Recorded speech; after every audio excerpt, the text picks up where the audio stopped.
नमस्कार।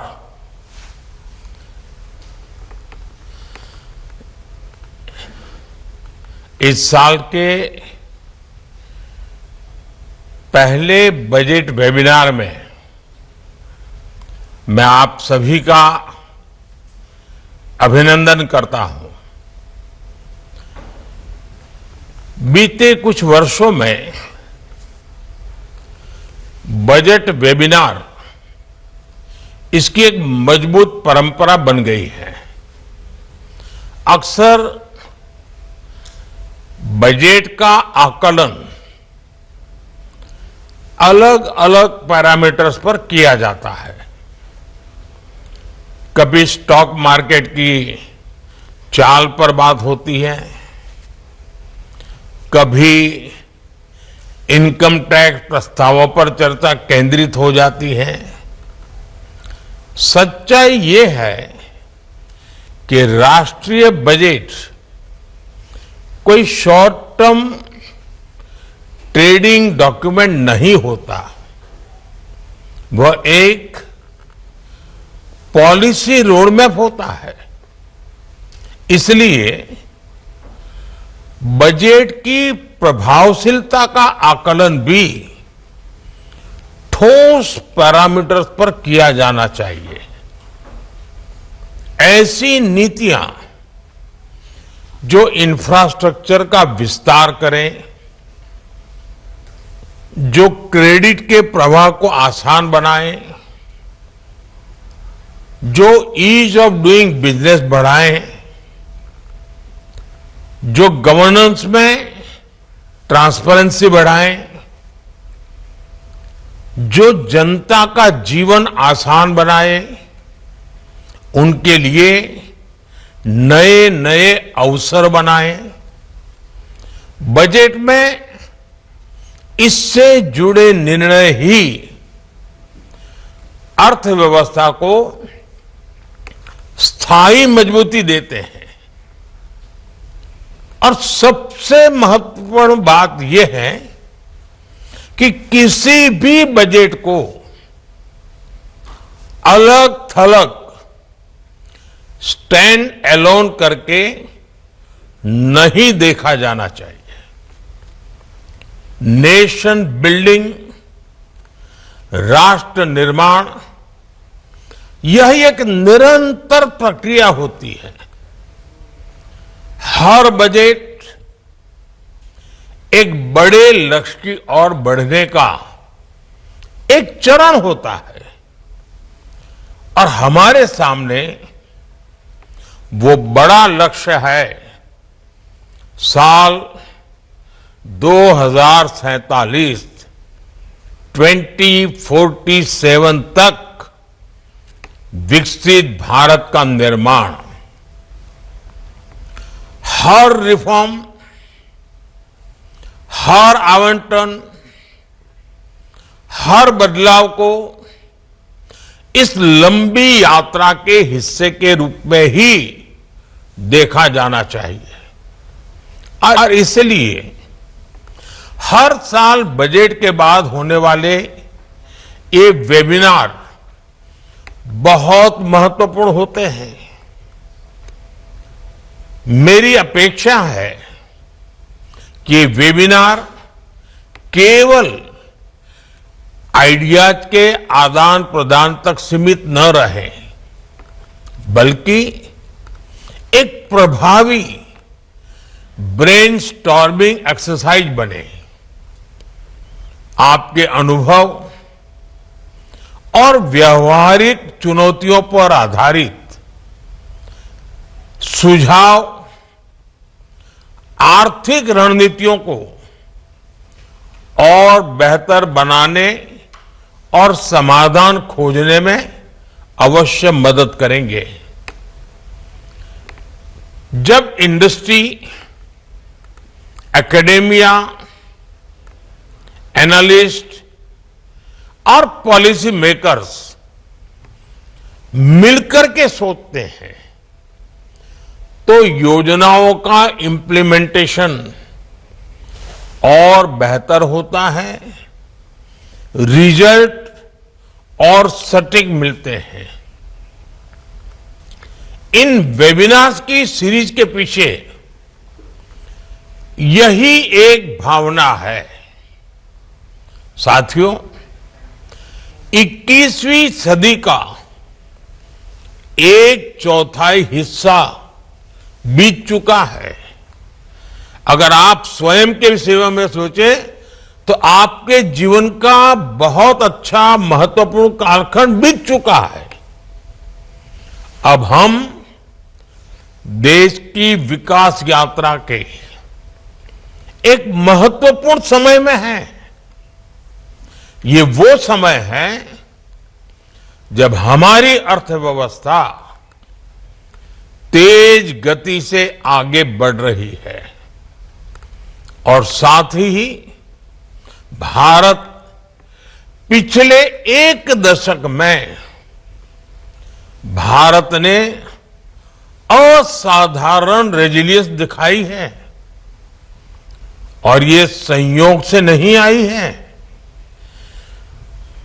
हमारी resilience conviction driven reforms की देन है। हमने प्रोसेसेस को सरल किया है, ईज ऑफ डूइंग बिजनेस को बेहतर बनाया है, टेक्नोलॉजी लेड गवर्नेंस का विस्तार किया है, इंस्टीट्यूशंस को मजबूत किया है और आज भी ये देश रिफॉर्म एक्सप्रेस पर सवार है। इस मोमेंटम को बनाए रखने के लिए हमें ना केवल पॉलिसी इंटेंट पर ध्यान देना है, बल्कि डिलीवरी एक्सीलेंस पर भी फोकस करना है। रिफॉर्म्स का मूल्यांकन घोषणा से नहीं, बल्कि जमीनी स्तर पर उनके प्रभाव से होना चाहिए। हमें एआई, ब्लॉकचेन और डेटा एनालिटिक्स का व्यापक उपयोग कर ट्रांसपेरेंसी, स्पीड और अकाउंटेबिलिटी बढ़ानी होगी और साथ ही ग्रीवेंस रिड्रेसल सिस्टम से इंपैक्ट की निरंतर मॉनिटरिंग भी करनी होगी। साथियों, पिछले एक दशक में इंफ्रास्ट्रक्चर पर हमारा बहुत फोकस रहा है। हमने सोच समझकर यह फैसला किया कि भारत का विकास highways, railways, ports, digital network, power systems, ऐसे अनेक अब जैसे ठोस एसेट्स को तैयार करके ही होगा। ये आने वाले कई दशकों तक प्रोडक्टिविटी पैदा करते रहेंगे। इससे और इसी वजह से पब्लिक कैपिटल एक्सपेंडिचर लगातार बढ़ाया जा रहा है। 11 साल पहले पब्लिक कैपेक्स के लिए बजट में लगभग 2 लाख करोड़ रुपए का प्रावधान था। मौजूदा बजट में ये बढ़कर लगभग 12 लाख करोड़ रुपए के पार हो गया है। इतने बड़े पैमाने पर सरकारी निवेश होना प्राइवेट सेक्टर के लिए भी एक स्पष्ट संदेश है। साथियों, अब समय है कि इंडस्ट्री और फाइनेंशियल इंस्टीट्यूशंस भी नई ऊर्जा के साथ आगे आए। हमें इंफ्रास्ट्रक्चर में ज्यादा भागीदारी चाहिए,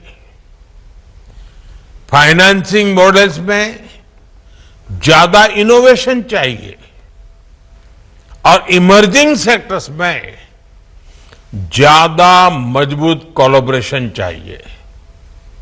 इस दिशा में मेरा एक और सुझाव है। हमें प्रोजेक्ट सैंक्शन मेथोडोलॉजी और अप्रेजल क्वालिटी को और मजबूत करना होगा।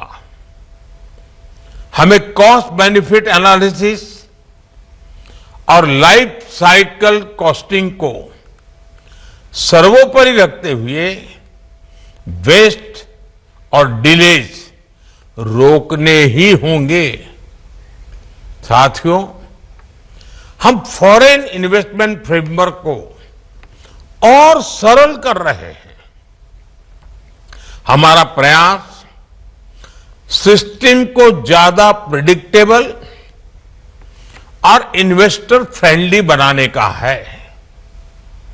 हम लॉन्ग टर्म फाइनेंस को बेहतर बनाने के लिए बॉन्ड मार्केट्स को और ज्यादा सक्रिय बनाने की दिशा में भी कदम उठा रहे हैं।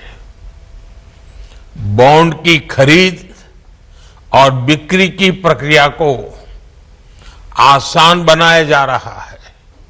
साथियों, हमें बॉन्ड मार्केट रिफॉर्म्स को लॉन्ग टर्म ग्रोथ के एनेबल्स के रूप में देखना होगा।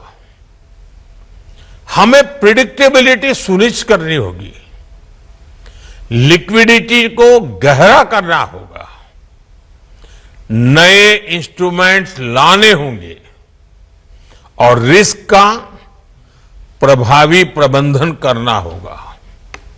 तभी हम सस्टेन फॉरेन कैपिटल आकर्षित कर पाएंगे। मुझे अपेक्षा है कि आप ग्लोबल बेस्ट प्रैक्टिसेस से सीख लेकर फॉरेन इन्वेस्टमेंट फ्रेमवर्क और बॉन्ड मार्केट्स को मजबूत करने के लिए स्पष्ट और ठोस सुझाव देंगे। साथियों, कोई भी पॉलिसी फ्रेमवर्क तैयार कर सकती है, लेकिन उसकी सफलता आप सब पर निर्भर करती है। उद्योग जगत को फ्रेश इन्वेस्टमेंट और इनोवेशन के साथ आगे आना होगा। फाइनेंशियल इंस्टीट्यूशंस और एनालिटिक्स को प्रैक्टिकल सॉल्यूशन तैयार करने में मदद करनी होगी और मार्केट कॉन्फिडेंस को मजबूत करना होगा। जब गवर्नमेंट, इंडस्ट्री और नॉलेज पार्टनर्स एक साथ आगे बढ़ते हैं, तब रिफॉर्म्स रिजल्ट में बदलते हैं। तभी अनाउंसमेंट्स जमीन पर अचीवमेंट्स बन जाते हैं। मेरा सुझाव है कि हम एक स्पष्ट रिफॉर्म पार्टनरशिप चार्टर विकसित करें। यह गवर्नमेंट, इंडस्ट्री, फाइनेंशियल इंस्टीट्यूशंस और एकेडमिया का साझा संकल्प हो। ये चार्टर विकसित भारत की यात्रा का बहुत अहम दस्तावेज बनेगा। साथियों, मैं सभी stakeholders, financial institutions, markets, industry, professionals और इनोवेटर्स से कहूंगा, इस बजट ने जो नए अवसर दिए हैं उनका फायदा उठाएं। बजट द्वारा खोले गए नए अवसरों के साथ गहराई से जुड़े। आपकी भागीदारी से योजनाओं का इंप्लीमेंटेशन और बेहतर होगा। आपके फीडबैक और सहयोग से बेहतर नतीजे आएंगे। आइए हम सब मिलकर रिफॉर्म करें, ग्रो करें और ऐसा फ्यूचर बनाएं जो विकसित भारत का सपना जल्द से ज्यादा जल्द साकार हो। मुझे पूरा विश्वास है आज आप सब गहरा मंथन करेंगे, प्रक्रियाओं को सरल करने पर आपका ध्यान केंद्रित होगा और हम ये गलती न करें। बजट के पहले भी हम आप सबसे कंसल्टेशन करते हैं, उसका मकसद अलग है। उसका मकसद होता है बजट और अच्छा बने। लेकिन अब बजट बन चुका है, अब बजट की चर्चा के लिए कार्यक्रम नहीं है। अब बजट में जो है उसको जमीन पर जल्दी से जल्दी उतारना, सरल से सरल मार्ग से उतारना और सबका, सभी स्टेक होल्डर का लाभ हो, उनकी भागीदारी हो, इस बात को ध्यान में रख करके आप चर्चा करेंगे, मंथन करेंगे तो ये वेबिनार सचमुच में वाइब्रेंट इकोनॉमी का दरवाजा खोल देंगे। बहुत बहुत धन्यवाद। नमस्कार।